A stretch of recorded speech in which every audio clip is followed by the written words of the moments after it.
You know how in movies someone finds a message in the bottle washed up on the beach? It's exciting because that bottle is carrying important information. Someone has a message for someone, maybe even a cry for help from someone. Well, children's behavior is exactly like a message in the bottle.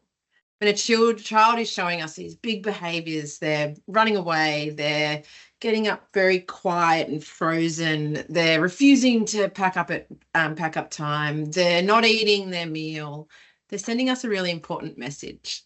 Their behavior is working perfectly to tell us something that they don't yet have the words for. Think about it. If you put a message in a bottle, it's usually because there's other ways of communicating that aren't working. Maybe you're stuck on an island with no phone.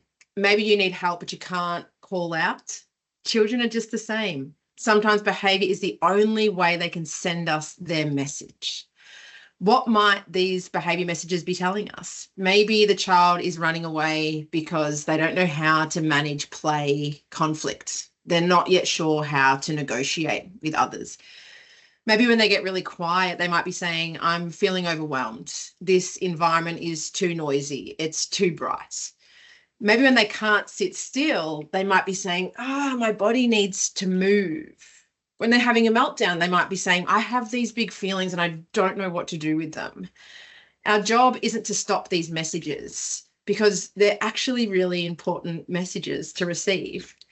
Instead, we get to be what I call behavior detectives. We get to solve the mystery of what each child is trying to tell us. How do we do it? We look for patterns. Does this behavior happen at certain times throughout the day?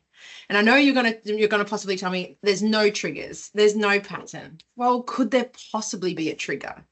Could it be that they're noticing the door and they're sad that it's not yet their mum or dad coming to pick them up? Could it be that the message is trying to say, if I just move my body really big, I get to go outside because outside it's not as echoey, it's not as loud. What I love about inclusion and behavior support is it's our role to ask ourselves, how can we make this easier for them? How can we support them to be more regulated rather than seeing behavior as, good or bad, appropriate or inappropriate?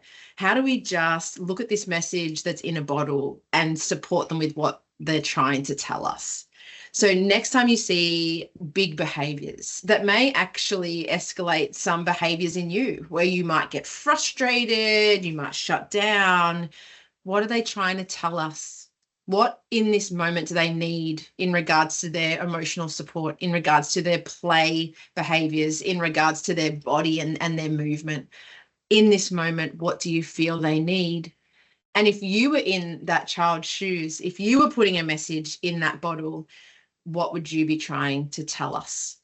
If you're in their perspective, what do you feel like you would need in this moment? If you need more inclusion support, please reach out to us. We're here to help you, and we love to try and solve the message in the bottle.